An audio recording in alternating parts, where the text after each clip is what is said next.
before I even get started, I have a little exercise for us because I want to make sure I'm talking to the right people at the right place at the right time. So, because I came here to talk to people who are on a mission.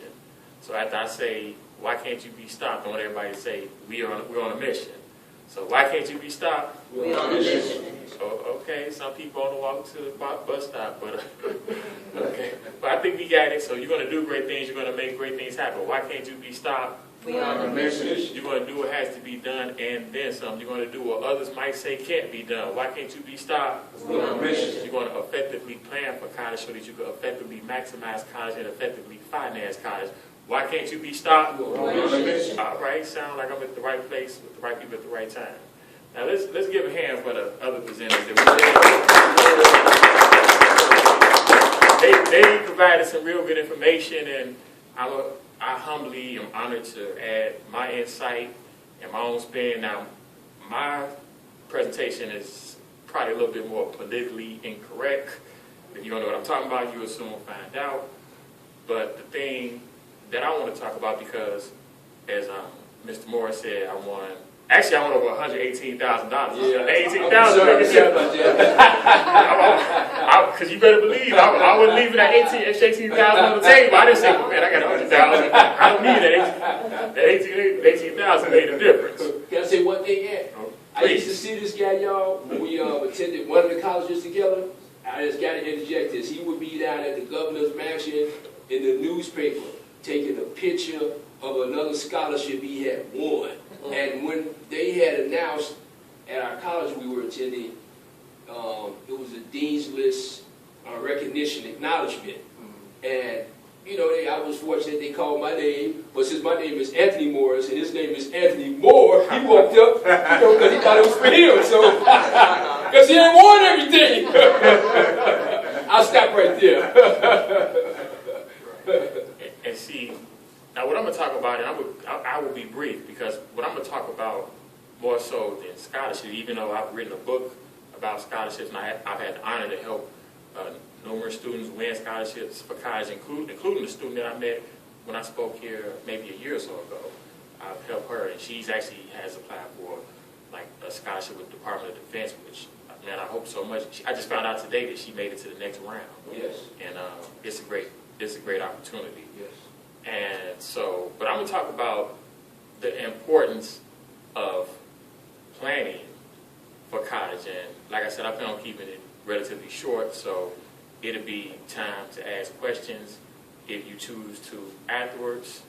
But planning for college really comes before scholarships, because planning for college helps you win scholarships, and it puts you in a position to win more scholarships. So I want to, like I said, I'm what some might say is politically incorrect, but I'm here to talk about real things in a real way. Newsflash, and if you talk about real things in a real way, people who are real sensitive might get real offended. Maybe talk about real things in a real way, people who are real funny might get real nervous, and for real that's unfortunate, but for real that's too bad, because I'm here to help for real. So in order to help for real, I got to talk about what's real in a real way. So in other words, we got to talk about game. And yes, when I say game, I'm talking about that same thing that effective con men use. Now I don't want to see nobody getting con, but that's why we got to have game, because as the saying goes, game recognizes game. And so not only do you need game in order to excel and succeed or whatever you're striving to do, but a lot of times you need game to not be manipulated by people and things and forces that will manipulate you if you don't have the game necessary to recognize the game that they are running. Okay? So, and one of the things that you need game for, which often isn't stress, but that you need game for nonetheless, is college. Because even though college can be and should be beneficial, if you don't have the necessary game going, as opposed to make you better off, going to college can leave you like driving on a highway at a speed of 100 miles per hour going in the wrong direction. In other words, it'll leave you crushed. Because the whole thing about game is, to a large extent, it's about having and applying nuance. And no, nuance is not the name of Beyonce's next child. At least not as far as I know. You never know, because a lot of these celebrities, they be on some other stuff. But nuance is all about the little things, going beneath the surface. It's like a puzzle. It's like 1,000 pieces. Anybody do puzzles? You know, it's like having a 1,000-piece puzzle. And on the box, you see a big picture. But then when you open it up, it's 1,000 little pieces. And you have to put those pieces together. So planning for college and anything in your life often requires understanding the little things, understanding those pieces of your puzzle, finding out what those pieces to the puzzle are, the little things, and finding out how to put them together to form the big picture that you are striving to achieve. So since we're on the subject of game, let's talk about some game right here, which is that things that are to your benefit can often be to your detriment if you don't have the necessary game. And like I said, one of those things is college. And let me use a car as an example again, because driving a car can be very beneficial. It can effectively and comfortably get you from point A to point B. Does everybody agree? But if you don't understand the nuance of the rules of the road, if you don't understand the nuance of driving a car, as opposed to getting from point A to point B, it'll get you from point A to point off the cliff. Because when you would say you are in a car and it's parked on the street, it's some little things that you should do before you pull out that parking place. You should look through the rearview mirror, look through the side view mirror. At least I hope you're doing those things, because if not, I hope I'm not driving down the street when you put it on. But right, those are little things, basic, simple, little things. But those basic, simple, little things could stop you from having a big, major, unfortunate accident. And so that's what it is when it comes to planning for college and really anything in life. It's about understanding the little things, the pieces to the puzzle. And that's key to winning scholarships, because, like I said, having a plan for college puts you in a position to win more scholarships. Because actually, if you're striving to apply for scholarships without having planned ahead, which happens all the time, you really, as they say, putting the cart before the horse. Because does anybody in here play sports? Anybody play team sports? What sports you play? Okay. What sports you play? Okay, all right. Now think about it. Like, say you play a team sport, basketball, softball, football. When the coach comes, we talking about like on especially on like the higher levels, the college level, the professional level, and even the high school level. When the coach comes up with some procedures, in other words, the coach has strategies, tactics, nuance, specifics, such as this player is going to do that. This player is going to do this. Contingencies. If this happens, we'll do this. If that happens, we'll do that. It's called what type of plan? Thanks. You can't have a game plan without the game.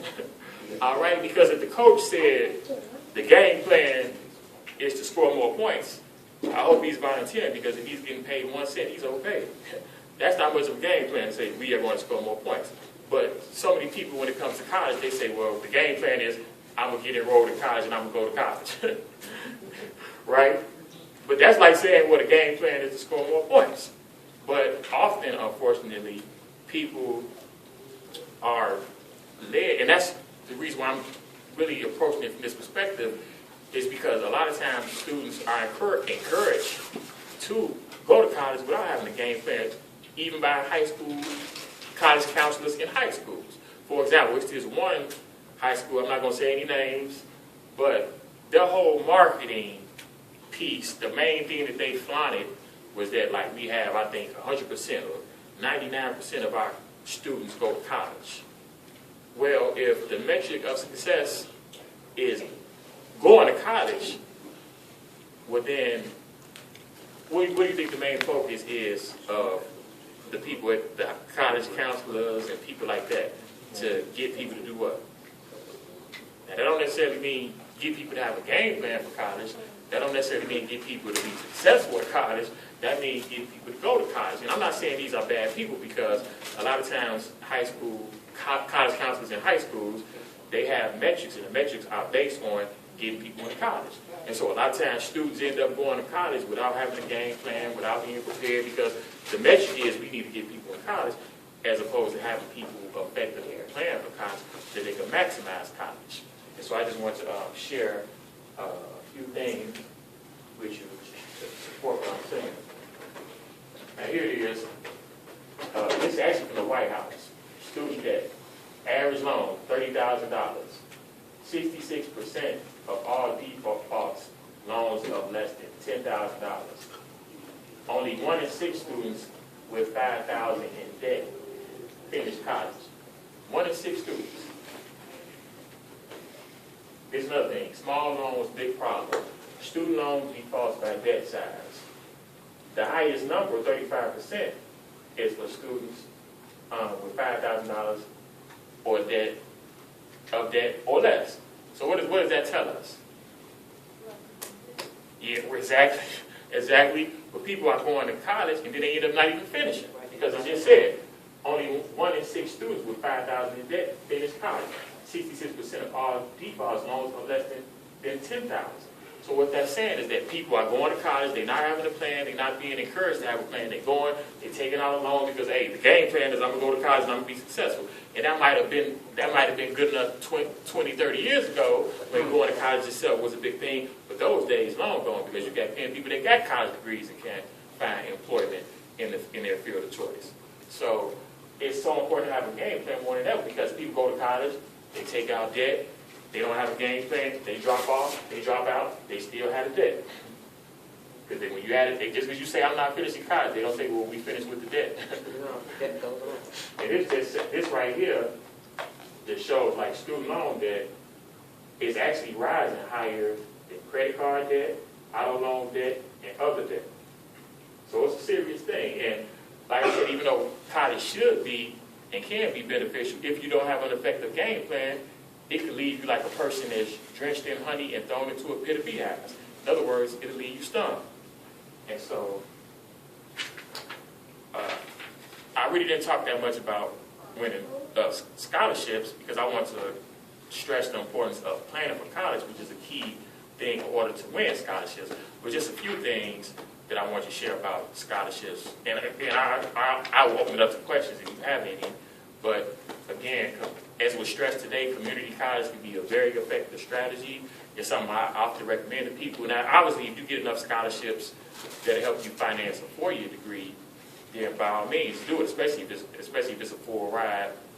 But sometimes, a lot of times, and that's why you got to have a plan, because if you have a plan and you do the proper planning, you will know the way that's best to go for you. Because a lot of times, community college could help you get credits for the small amount of money, and you can transfer over. But part of the plan is making sure that you can transfer the credits to whatever university you plan on going after you finish community college. And then another thing I want to stress is always ask around. I mean, you definitely want to do the scholarship searches online.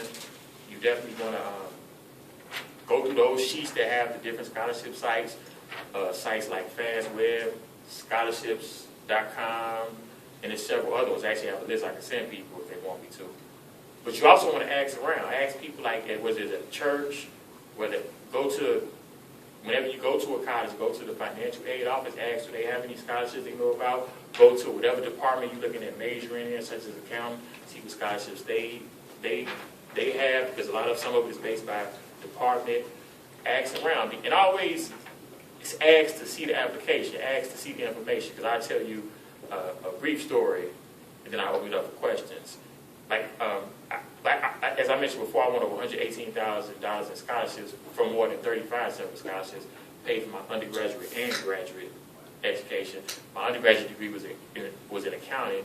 My graduate degree was an MBA from DePaul with a concentration in entrepreneurship. And when I first went to DePaul, the first thing I did was because at the time that I started at DePaul, I didn't have enough scholarships to pay for all my education. So the first thing I did was what I was telling you. I went to the department, and I also went to the financial aid office, and I asked for, when I went to, I believe it was the financial aid office, and I asked, do they have any scholarships? And the lady at the front, at the desk, she had like a real scratchy voice, sounded like she smoked a lot of cigarettes. I was like, do you have any scholarship applications? She's like, yeah, we got one, but you got to be a Greek descent. And so I was like, well, can I see the actual Greek descent? Like, you got to be a Greek descent. And so I was like, well, can I see the application? She's like, you got to be a Greek descent. And I was like, well, I got a friend that's a Greek descent. Can I see the application? And so she gave it to me, and it said individuals of Greek descent will be given preference. It didn't say you had to be of Greek descent. It said they would be given preference. So I filled out the application, Anyway. submitted it, and then about a little while later, I got a phone call. And I recognized her voice right out the because it's such a distinctive voice. I recognized she's like, is Anthony Moore? And so I knew it was her. So I started trying to tell her, like, yes, this is Anthony Moore. She's like, I know you're not Greek, but you won the scholarship. And I won the scholarship, and that was $6,000. Then I got another scholarship just from asking around, going to my department, and it was the William McGowan scholarship, and that scholarship was like about $27,000. This is at DePaul. So that pretty much paid for everything. So. Hey, let's give him a hand right quick for that. Most people won't be that, resourceful where they would like take that extra step to pursue. But go ahead, Anna. No. You had me. That was finished, so that was a perfect way to end. But did you have any questions? What's the name of your book? Scholarship Rich. I actually have a website. Yeah, I have a website. It's www.scholarshiprich.com. Oh, wait, yeah, www. And then, but actually, Scholarshiprich.com is a website, but that's the book also. yeah, but actually try this scholarship. Try this website, www.anthonydmoore.com. Yeah, Anthony D is in DavidMoore.com. Because actually the book is on that website. So thank you. Y'all have a wonderful evening. No questions?